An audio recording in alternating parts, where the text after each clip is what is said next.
I'd like Agostina to help me transit all of us immediately to the next session. I'm your moderator for session number 1, investing in road safety. Safety is, of course, central when it comes to sustainability.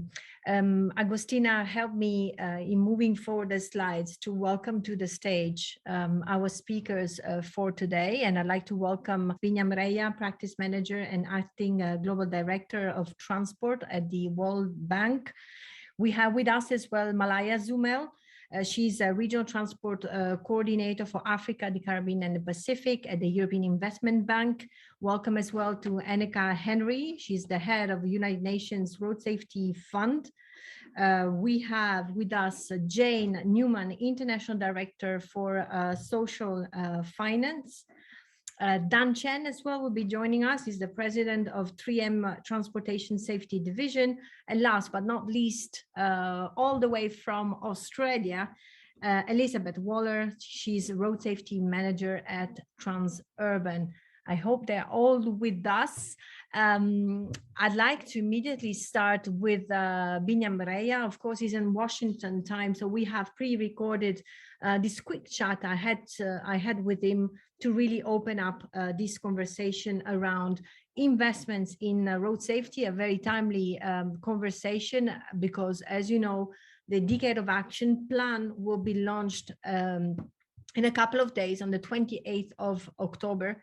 And we know already that there's significant short underfunding of infrastructure for road safety and the latter need to identify innovative finance initiatives, including greater mobilization of private financing. Agostina, please play the video, Mr. Reja. Thank you. Good morning, Binyam, and welcome. Thank you for being with us this morning at the IRF annual conference. I'd like to start immediately asking you about World Bank and the Multilateral Development Bank's joint statement.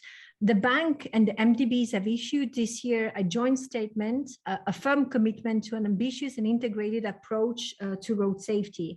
How do you concretely operationalize this commitment you have made in the joint statement? Great. Thank you, Susanna. It's great to be here to participate in the IRF annual conference. Thank you also for the good question. So the joint statement that was issued by all the MDBs was a confirmation of the 10 MDBs to cooperate, support, and finance road safety projects in order to significantly reduce fatalities and injuries. MDBs are streamlining road safety project support within their respective organizations.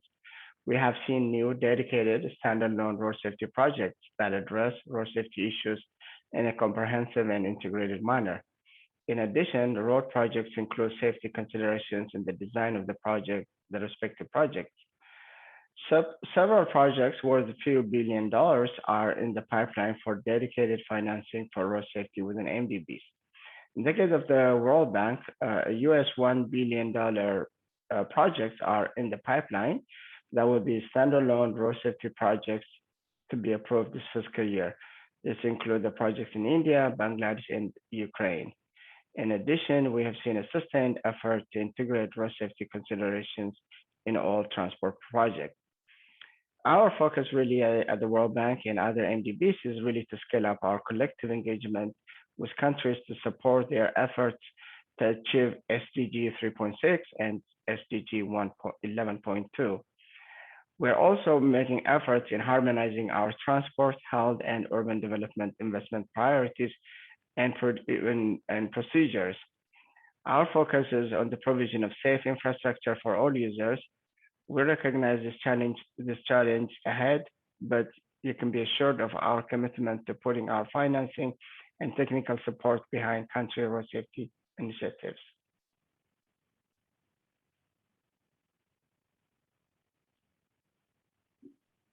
Thank you very much, Binyam. Sorry, I was struggling with my microphone, and I want to rebond on this. Mobilizing adequate financing for road safety interventions was in fact highlighted as a high priority during the third Global Ministerial Conference on Road Safety, which was hosted in Stockholm in February 2020. What do we exactly need to put in place to realize the transformational change that will help raise adequate financial resources and to bring road safety efforts on the ground to scale? Yeah, thanks, Susanna, again. Yeah, this is a very important question. There are two things I believe that we can do to really mobilize financing to transform road safety projects. First is I think we first need to improve the way projects are designed and implemented. There are billions of dollars that are invested in road safety through our many developing countries, low and middle income countries. And there are also quite a lot of financing from MDBs that are going to road safety. So the first order of business is really to improve the way we design and implement projects. This means we have to do an in-depth analysis of what the road safety requirements are, what the interventions that are needed for this. So that's one thing. So do what you're doing already in a better way and in an evidence-based, informed way. The second thing is we need to really scale up investment in road safety. The World Bank estimates that there is a US $260 billion shortfall in investment in road safety for the next 10 years. So the needs are quite high. So this will require two things. One is the public expenditure framework, the way countries prioritize investment for their road sector really needs to change and needs to show that the expenditure is outcome focused, is targeted to road safety, and it can actually result with some level of outcome. So the fiscal and expenditure management system really needs to change and to need to prioritize road safety as a key priority of investment, not just simple infrastructure. Second is that we need to diversify the source of funding and financing. We need to look at the new source of revenue, new way of attracting private sector, or introducing new innovative financing. So this is what I think for that. Thank you very much, Binyam. And I'd like to stay on this last point you mentioned about and ask you more specifically, what is the role that you see private sector could play in all this scenario that you have just described? Yeah. So the private sector already plays quite a bit of role in really road safety, mostly on the service side, such as vehicle testing, making sure vehicles are safe, etc. We see that. There are also some other small minor aspects that the private sector does. But the biggest return is going to be if we can get private sector investment in the road infrastructure itself, in making sure road safety is included in road infrastructure, or they can invest there. So we are working as a World Bank group, World Bank and IFC, working together with IRF and FIA to look at what are the different options and mechanisms to attract private financing for road infrastructure. So this can include making sure that the PPP structures, the concessionaires, they have road safety requirements that they can actually invest on improving the road or upgrading them to a better road, more safer road, and then get a return out of that.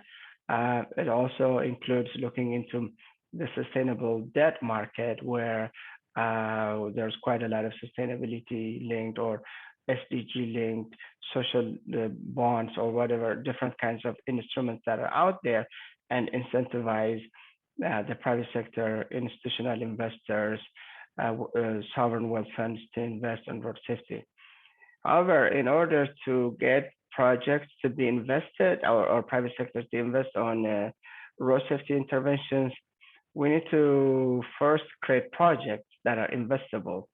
So the problem is road safety hasn't gotten the interest of institutional investors because there is no clear, well-identified project. So what we are doing is try to what we call projectize a road safety intervention, meaning identify what the costs are and what the returns are going to be for investing such aspects. So I think the work that is being done now will look into how we can quantify the different costs and then look at the stream of revenue to actually pay back this cost and create basically a project and a financing structure that's going to allow the private sector to invest on this road safety. So we're very excited about this prospect of looking into mobilizing private capital into road safety, and hopefully stay tuned, and we may see more private sector financing going to road safety in the future. Thank you very much, Binyam. Investable projects, that's exactly the key word. And that's exactly what we're going to talk about in the rest of the session together with our distinguished speakers today. Stay with us, maybe on remote, and I'll move to the next speakers now to deep dive in some of the critical issues you have been mentioning in your intervention today. Thank you very much, Binyam. Great. Thank you, Susanna, again for the invitation. It was great. Thank you. Yeah. And here we are back live. And I want to stay, in fact, with the multilateral development banks now, and welcome to the stage, Malaya Zumel. Malaya, if you can come to the stage and open up your video and your microphone. Yes. Malaya, are you with us? Thank you, Susanna. Can you hear me? Yes, see me, now we can hear and see you. Great. See well. Yes, I was saying we stay with MDBs, and indeed amongst the MDBs, European Investment Bank has been really a champion when it comes to facilitating sustainable investments. So I'd like you now to bring us forward in this conversation and tell us about the commitment of the bank to sustainable development and inclusive growth. And also coming from that sustainability experience, then how we draw that parallelism with road safety. Malaya, you have the floor, and I have the difficult task of being the cop in the room because we are running really short in time. So roughly 8 minutes for you. Thank you. Of course. Thank you, Susanna, and a big congratulations to the IRF, not just for today, but for the great work you do throughout the year. I'll start very quickly. Good morning, good afternoon, and good evening, ladies and gentlemen. Some of you may know me as a road safety coordinator or of the European Investment Bank, or as a facilitator of the MDB working group on road safety mentioned by Ms. Reja. But I'm actually here in another capacity. I am also one of the coordinators of the EIB Sustainability Awareness Bonds, responsible for bonds that impact transport and mobility. So before I joined the EIB, I worked at the Dutch Treasury for 6 years, working on sustainability and development finance. And one thing we loved at the Treasury was accountability. The links between accountability and the needed clarity that precedes it, as well as impact on the grounds, have never been more important. The ultimate goal after all of this new decade of action is not just to finance safe roads or to build an X amount of safe roads, but to halve the number of deaths and injuries on roads worldwide. I'm here to present the EIB example, how we have concretely made these links for other sectors and what it could mean for road safety. Next slide, please. So at the core of this is the importance of having sustainable finance as the operating model. It requires political will and backing. It's not always easy in a world that is often driven by volume and speed of delivery, but it is important nonetheless. So how we contribute to sustainable development and inclusive growth is by mainstreaming environmental and social sustainability into our own decision-making processes. We also require our clients to align with an EIB environmental, climate, and social standards and its accompanied policy. We ask project promoters actively to implement the necessary actions that descend from their application, and we support them in doing so when needed. Supporting the application of relevant principles, including through methodologies and procedures, to support the environmental and social soundness and sustainability of all operations is very important to us. Also, improving the contribution of our finance to sustainable development and inclusive growth is done by prioritizing sustainability and sustainable activities in our lending portfolio and undertaking relevant policy dialogue at different levels, international to local, such as the one we are having today. So, next slide, please. How does this translate to the capital markets and the sustainability awareness bonds, or the SABs? I'm just here to give the EIB experience. Ideas start at the technical level, but they are often catapulted by political will. One of the key questions at events such as this is how to engage policymakers and budget holders. One of the answers is from the top and with every hook we can get. In the EIB's case, it was our president speaking at the UN, one of the summits. He committed our bank to increase efforts to achieve the SDGs. We, in turn, recognize that road safety is both an important target and a strong enabler for multiple goals pertaining to health, climate change, and inclusive growth. It is important that our partner countries recognize this too. As Mr. Liu Wenji emphasized in his intervention, safe, accessible, green, and efficient mobility and sustainable roads are key to sustainable development and growth. We cannot emphasize that enough.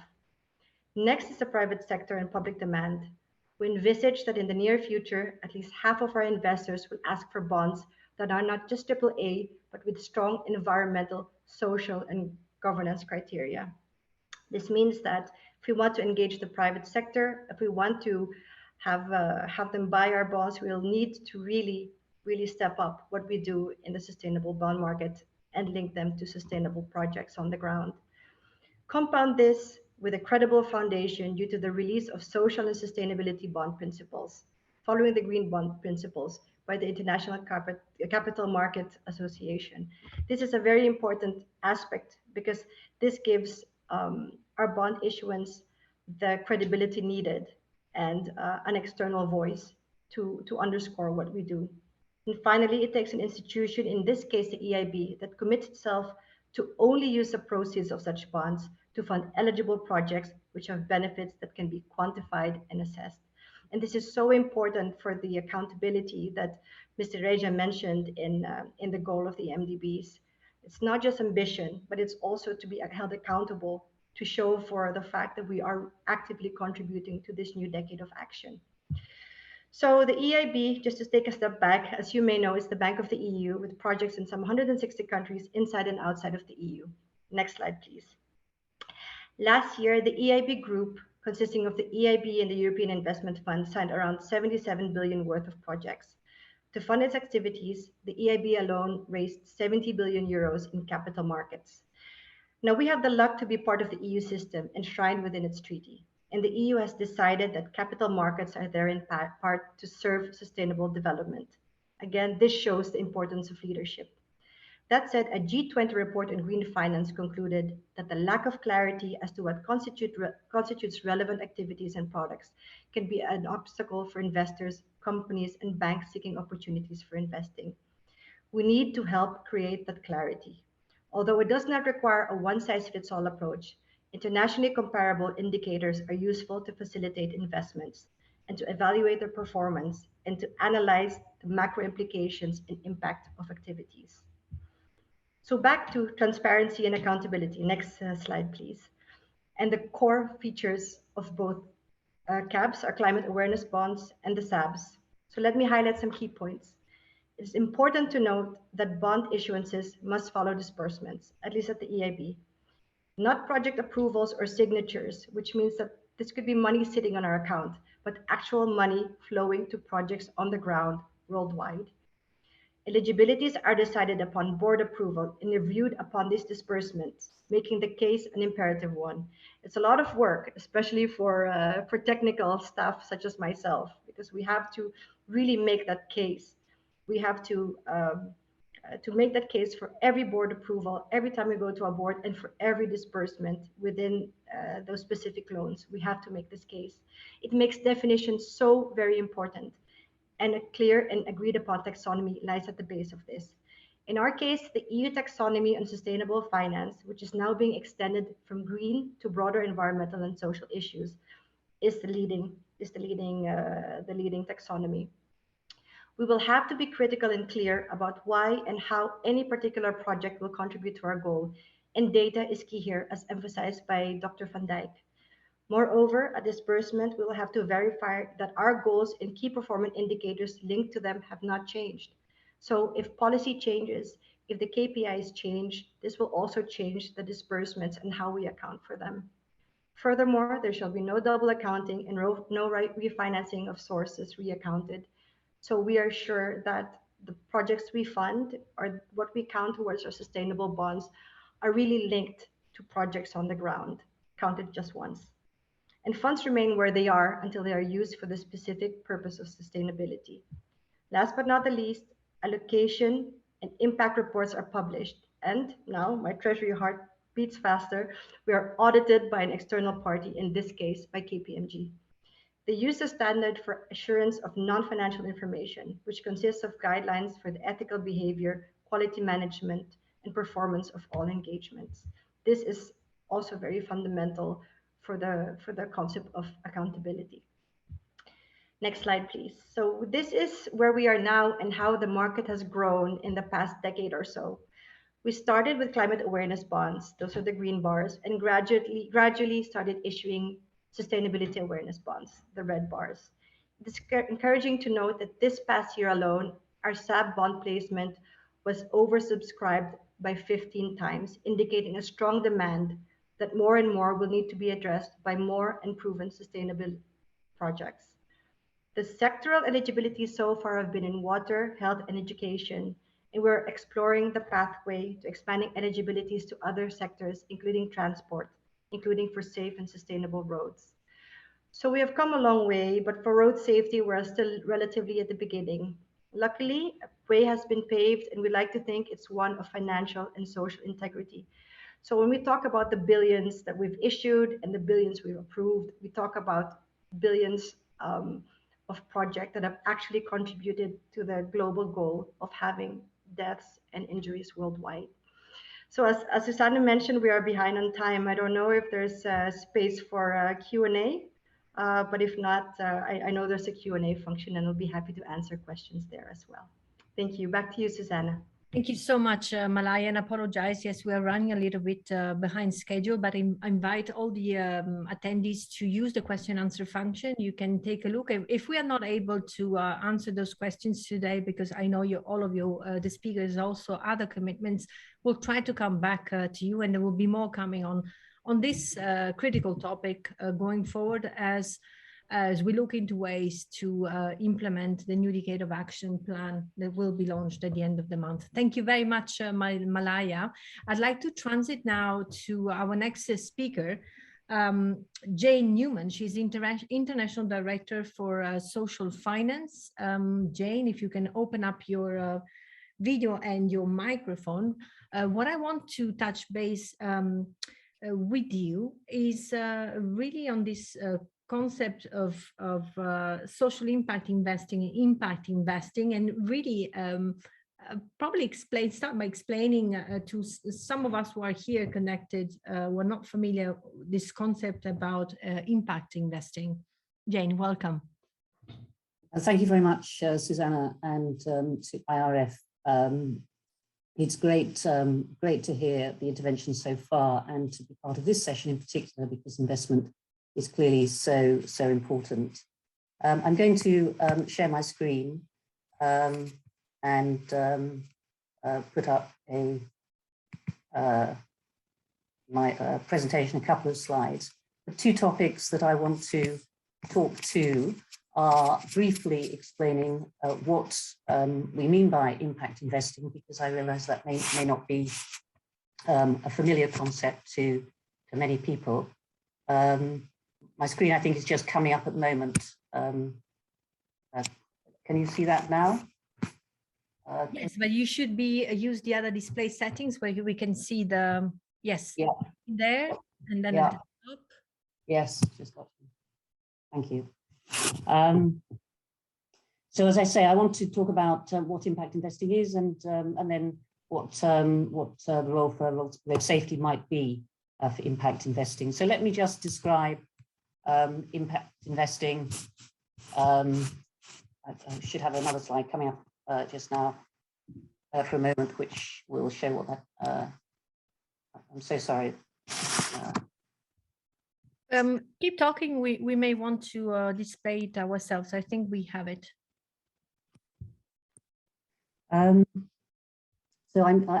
Impact investing sits on a spectrum of investment from traditional investment across to philanthropy.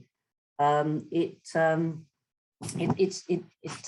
you can imagine that a traditional investment really focuses on the return that investors are seeking, whereas I'm going to put this up anyway, versus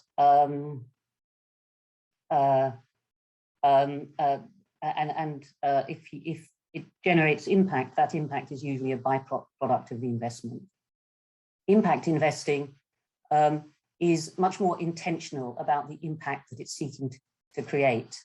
It may have a broader approach to the return that it's seeking on investment. It may be more concessional than a traditional investment, but it sits along a spectrum from traditional through environmental and social to more intentional impact investment. It's different from concessional capital, and it's certainly different from philanthropic capital. But one of the interesting elements of impact investing is that it's a form of investing that can blend different forms of capital in different investment structures, so that you can bring all of the incentives of the parties together and align towards the same impact goal.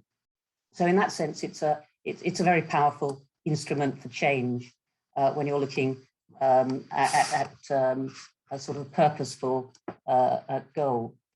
So what do we mean by impact? And clearly, impact could be a broad range of societal gains. It could be reduction in disease, it could be tackling youth employment, it could be climate gains. What you need to have is clear and measurable societal goals. And of course, when we're talking about road safety, we're talking about clear, measurable road safety goals. So I think I'll leave the slide up as I continue to talk about the role that impact investing can play in road safety. As it's already been discussed today, there's a significant investment gap for road safety. And the World Bank has mapped that at 26 billion annually for the next decade. And there is opportunity for impact-oriented investments across the safe system for road safety. And it's evident from a discussion already, including from the European Investment Bank, that a purposeful approach to investment and in road safety can create positive social impact, not just in terms of lives directly saved or injuries avoided. It has wide-reaching costs to society as a whole, which are very difficult to capture. So take, for example, in a low-income country where the family breadwinner is killed or seriously injured from a road incident. As we all know, that can lead to catastrophic household costs. The family may lose its main income. They may then, as a result of that, lose their home. That might lead to the children not being able to attend school or finish their schooling because they may need to work and support the family. And that has a huge knock-on effect and societal impact, which is a kind of avoided cost of poor road safety that we're seeking to avoid. And when we put it in these terms, the positive impact from better road safety is very evident. And impact investing really aims to capture the narrative and capture the benefit from improved road safety. So what does this mean in practice? Well, there's clearly an opportunity to harness the momentum behind green investment and climate investments. If car manufacturers or mobility providers want to access sustainable finance markets and raise money at more advantageous rates, it makes no sense to focus just on a green agenda for their manufacturing. It would make sense also to put road safety targets alongside the green and climate targets as part of those investments. Another example could be a payment by results investment, where public and private investors can work together to achieve road safety benefits. And this type of impact investment, the funder of an intervention may only be able to justify making that investment if it can have line of sight to verified road safety benefits, where the monetary or social benefits outweigh the cost of actually making the intervention. And in these cases, you might think of a social impact bond model, which is a form of impact investing, where investors provide upfront investments, and then when verified road safety benefits are achieved, the ultimate funder, that might be the government, it might be a development funder, there may be a philanthropic component in there. The ultimate funder would repay the funding because they have seen the benefits and they've been quantified. So when you use this kind of model, because the investor is taking risk as to whether or not those benefits are going to be achieved, you need to have a much more granular understanding of what the impact is. It forces you to measure it. That helps build the data and the evidence, and in turn makes the case for investment. And in time as well, it will broaden the range of investors who can come together, so that private capital and public capital can work perhaps with philanthropic capital and blended finance. So perhaps just to illustrate that example, take an example of an investment, a low-cost, high-impact investment in pedestrian infrastructure in low or low-income countries, say Africa. There, the upfront finance is repaid when the measured improvements are delivered.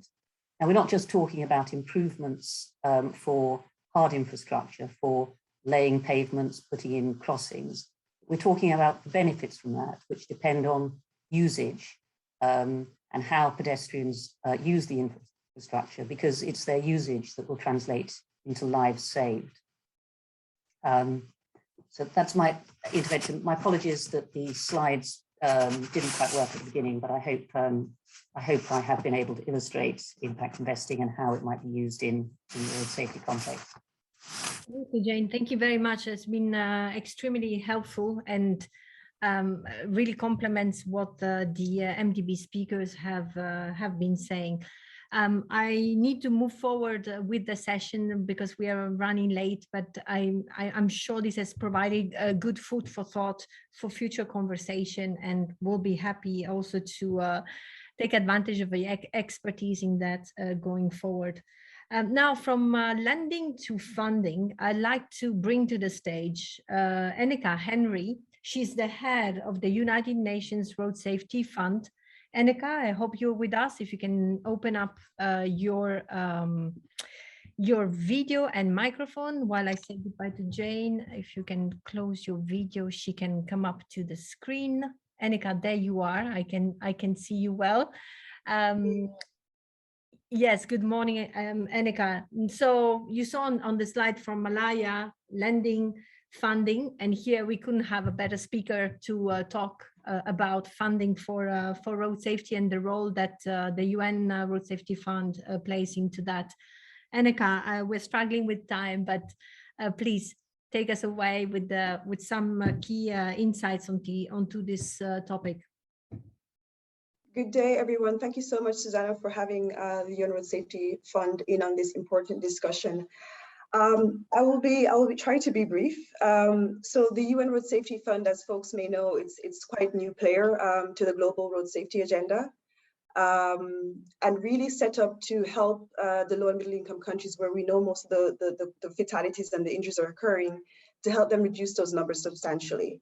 And we're trying to do this by not only supporting countries with the prioritization and the mapping of where they need to put the focus, where will have the highest impact, but supporting them and channeling some funding there to some seed funding to really get some proof of concepts, some benchmark projects to show that with further investment and with further scaling, we can really substantially reduce those numbers. So we're trying to get the priorities set through country leadership. We're trying to get projects in so that we can showcase what financing road safety looks like, what it can achieve. And of course, as Nancy had alluded to in her keynote speech, a lot about it is partnerships and crowding in. And I think that's the strength, particularly of the UN, having this ability to convene the different partners. So, you know, there's a big focus on infrastructure, and we've heard about the life-saving possibilities of those from the MDB world. But there's a whole lot more that needs to get done, and that's where we're particularly focused. Most of our projects, 70% of them that we funded so far, is really looking at these interventions around vehicle safety, you know, standards and speed management, and really looking at the legislation and capacity building. And so here to do that, we're really trying to crowd in as many players as possible, from insurance, from ministers of finance, mayors, youth, entrepreneurs, really trying to build in these partnerships to lead on that. Of course, as a fund, we're focusing on the low and middle income countries. And, you know, the truth be told, there are a lot of countries that are already prioritizing road safety. It's not as if the countries are not doing a lot on their own already. But I think where we can add a value as a UN and UN partners is really to ensure and to drive more of a whole of government approach to this. I think this is where the better designs and the better prioritization will take place if we have a whole of government approach. And also ensuring and supporting governments that the interventions that they do prioritize and focus on are the ones that have the highest potential of substantially reducing the deaths and injuries. Because you know, advocacy is great and campaigning, but it's not enough. We need to showcase that projects need to be looking really at, you know, things like infrastructure, speed management, enforcement, use of technology, and the rest of it. Just to confirm from where we sit that this underfunding of road safety agenda, particularly as you talk about low and middle income countries, is a reality. We, in the first 2-3 years of existence of the fund, we've received over $100 million worth of country requests. And because of the financing that we have, we're only able to meet 10% of this. So only 10% of the needs in the last 2 years coming to us have been met. And we've delivered this through 25 projects in 30 countries. So I think maybe here I will stop or pause in case you have any questions here, Susanna. Yes, thank you very much, Nneka. And of course, as you speak, I see questions popping up in a question and answer, and specific questions whether Sri Lanka, for example, is included in the range of countries. But maybe these questions can also be answered separately. The fund has a fantastic website, newly redesigned with plenty of information in there. Nneka, I want to take a little bit more of your time, and also will help me transit then to the next intervention. What do you see as the role of the private sector? We know that the fund is also supported by private sector, different type of private sector, so there's foundation and companies. In a couple of words, what do you see as its role, and what would help engage more private sector? Thank you for the question, Susanna. Good one. Just to say, for the fund itself, very unique to the UN system, we do work quite a bit with the private sector. In fact, for every $1 we get from ODA, we actually are leveraging about $3 from the private sector, which is unusual for a UN fund. And we're happy about that, and happy about the engagement of private sector on this. Of course, they're not a homogeneous group. We have big players who can support in the infrastructure, as our colleague from the World Bank was speaking about. But as I said, there's a whole lot more for us to do. So private sector who have that scale, they can help us with awareness raising, consumer facing fundraising, particularly through these mobility on demand kind of companies. that are having huge profits, they can channel into the pool of funds that are going to low and middle income countries on this agenda. You have companies who have that influence when it comes to vehicle standards and other standards, so they can play a role there as well. There's also the possibility to play the role as mentor as we talk about capacity building and knowledge transfer. Thinking about many companies I've spoken to, from using drones to help with the health pillar of this road safety agenda. Speaking to one of the companies that was in Malawi and Rwanda, using drones to deliver assistance to road traffic victims. So I think there's a lot of space there for innovation as well from the private sector. So depending on the strength of the company, I think there's a lot of space there for the collaboration of private sector. And it's important for all of us, including the UN, to really demystify to private sector, whether they're small scale or large scale, that there is a role for them to play, and to really engage them, even if it's through pilot projects where we say, okay, proof of concept, your technology, your innovation can work in South Africa, can work in Nigeria. And as our colleague from the World Bank was saying, help them to see that there is going to be a return on investment in certain countries in the developing world. Thank you so much, Nneka, and I'm sorry I'm rushing everybody, but we're really behind schedule. But it's exactly perfect asset you served me to move to the next speaker. We have asked 3M Chen, who's actually supporting the fund, exactly to talk about what is the role of the private sector in all this and how they can contribute. Thank you very much, Nneka and Agostina. If we have the video. A presentation of Dan, who's also sitting in the US, so pre-recorded. Go ahead. Thank you.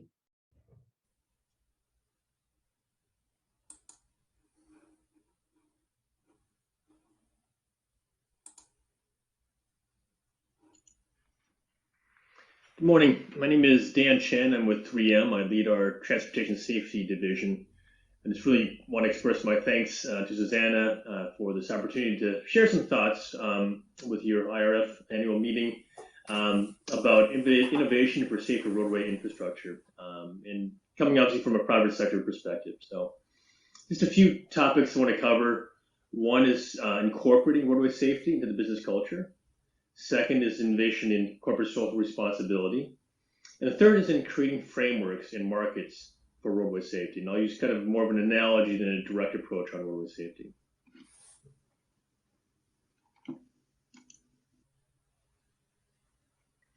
At 3M, we have the benefit of having several businesses in our company which are really safety focused. Worker safety, food safety. And I have the privilege of leading our effort in transportation safety.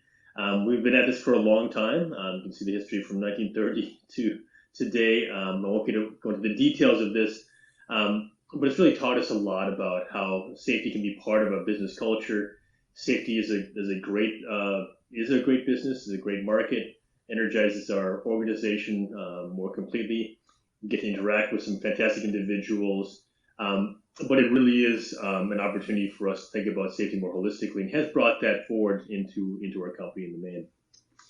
But for companies who are not directly involved in safety, there's also opportunities to think about roadway safety and make that part of the business culture.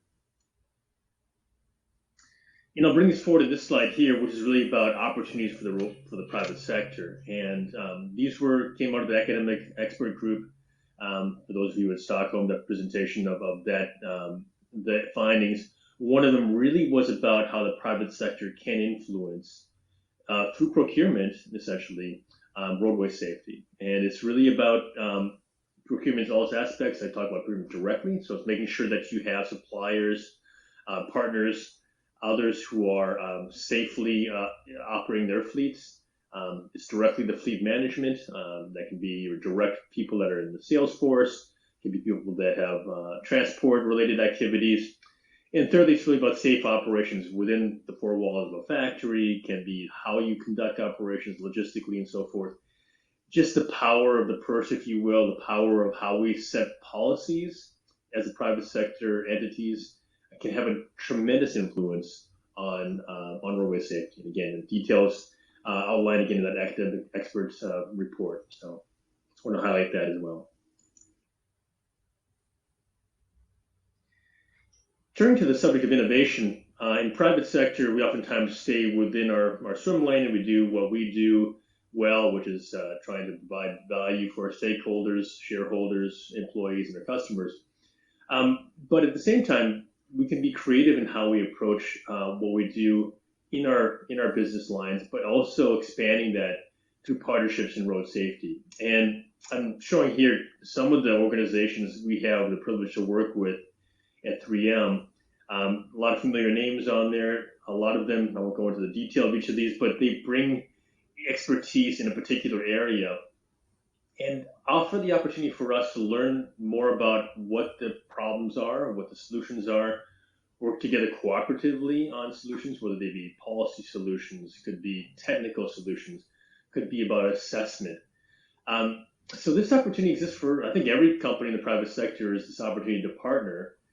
And we just encourage that as being part of making that creative part of social responsibility be a synergistic effect through partnerships with other organizations, because the problems we're trying to solve are simply too hard, too big to do it alone.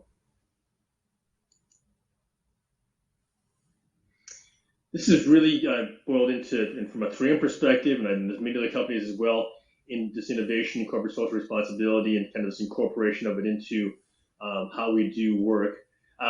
Mike Roman, who's our chairman and CEO, has made this statement about 3M. And, you know, at a certain level, it sounds maybe too high-reaching, but it's really about solving some of humanity's greatest challenges, something we take to heart in every organization that we have, that we have within 3M.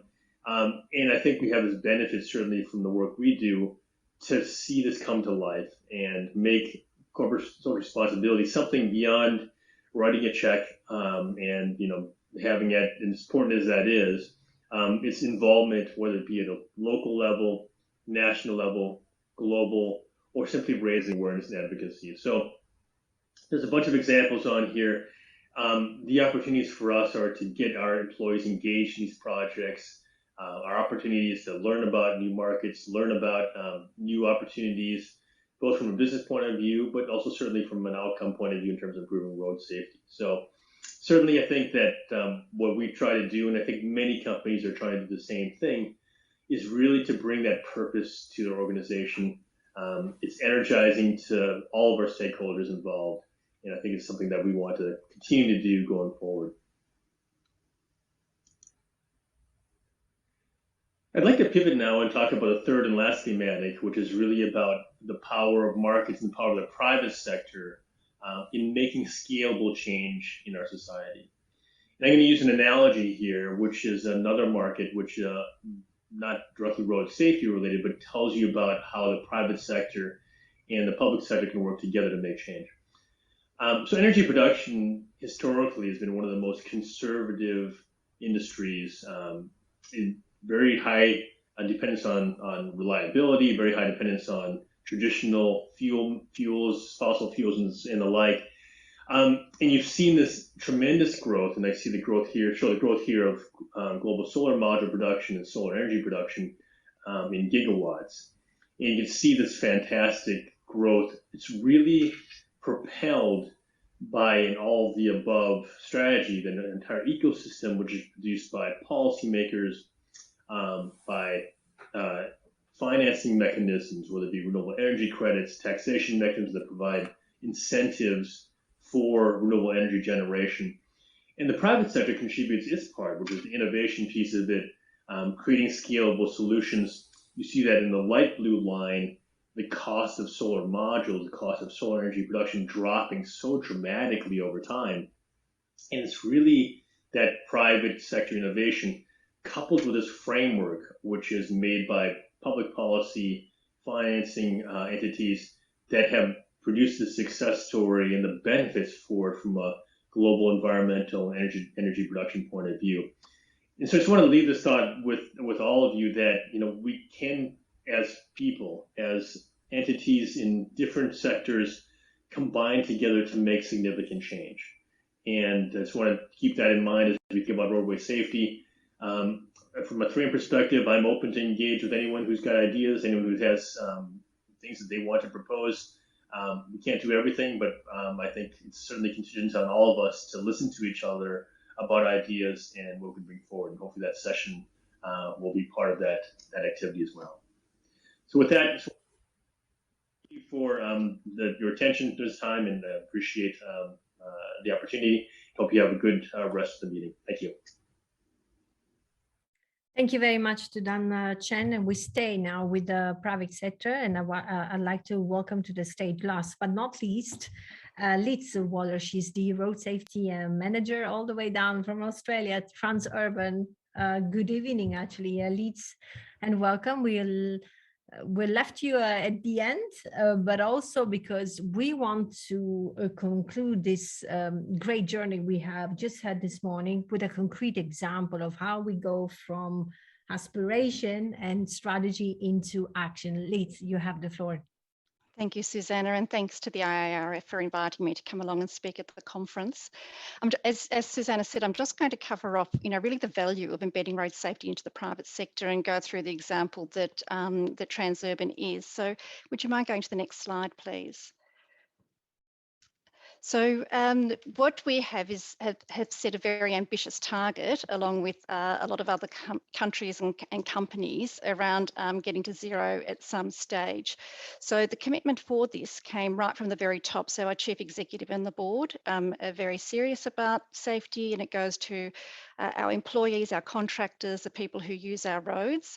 And we have 21 of those roads across Australia and North America, and they are made up of 1,300 lane kilometres. We also have 3 transformation projects in our markets as well, and that's obviously about building toll roads. We're listed on the Australian Stock Exchange, and in 2020 we rated 4th in the transport sector on the Dow Jones Sustainability Index. So just in saying that, you can understand the commitment that we have around safety and sustainability. 2 million trips occur every day on our roads, and we have 9 million customers and road users. So it's really our ambition for the community and people on our network, and actually beyond our network, to have a 5-star journey every single time. And that 5-star journey means that they're going to be safe and get to their destination without being involved in a serious incident. In 2016, we adopted the Safe System approach to underpin our road safety strategic approach. And you can see here, this is our own diagram from Safe System, and it envelops our purpose, and that is to strengthen communities through transport. So everything that we do sits around safety, not just on the roads, but in everything across the business as well. Next slide, please. One of the most important things that we did in embedding road safety into the business was to establish internal key performance indicators and also benchmark our performance. So in 2015, our own measure is the Road Injury Crash Index. So we measure injury crashes on our network, and the definition for that is when someone is transported by ambulance from that crash site, and measure it by vehicle kilometres travelled. We also have established regional road safety action plans, and those plans are implemented to support the reduction in crashes. And then we also measure other performance targets such as near misses and non-injury crashes as well, looking at the speed on our network, how we managed that, the lane compliance, and a few other things. And critically, road worker safety incidents and near misses are right at the heart of what we do. We have lots of people on the network, on the road, and working near live traffic every single day. Pleasingly, in this period of time, in setting the targets, you can see in that very little graph that we have achieved, or you won't have said that we have achieved, but we have actually achieved our target in the last 2 years. And it hasn't happened by accident. We really have put a lot of effort into developing our people and their understanding of road safety, and I'll get to that in a moment. But secondly, and really importantly, as well as setting our own measures and reporting on those, we have independent benchmarking of our network. In Australia, Monash University Accident Research Centre undertakes a regular crash analysis, and the last analysis showed that our roads were 1.9 times safer than like roads. So we're looking at motorways and freeways of a high standard in urban areas. And there's reasons, of course, for the safety of our network compared to others, and we'll get to that soon. We have also IRF'd our roads, and both in Australia and in North America, and all of them are a minimum of 3 stars. And if you look at the 2 small boxes, you can see that we have a very high rating of 4-star or better across Australia, and for almost 2/3 in North America. So we're pleased with this, but I think it goes to being able to talk to the community, to our own employees, to investors, just about the value of safety, in the private sector, and being able to use this and present it in our corporate reports is one way for that, I guess, the value of safety to be expressed and understood. Next slide, please. But getting there really is a joint effort. We don't do that by ourselves. We rely on the people in our business. We have lots of partners, and also we have stakeholders. And those stakeholders are really important because they're the ones who are investing or talking about us, and they're going to help us in achieving that vision of zero. There's hundreds of people across our business that are focused on road safety every day, and embedding that road safety leadership and capability means that our people, our contractors, the partners that we work with really do understand the safe system approach and are able to apply that to their work. And that's whether they're in our road operations or our technology teams, and they're the ones who are always looking at how we can improve road safety, how we can actually keep the people using our network as safe as possible. And it also goes to our procurement teams, our communications teams, and even those who are looking after our incident response. So understanding road safety, what it really means, and how we can embed that in people's DNA essentially, is one of the ways that we've been working very carefully on and very deliberately to achieve what we have to date. Next slide, please. So in talking about that capability, you can see here that we're also around accountability.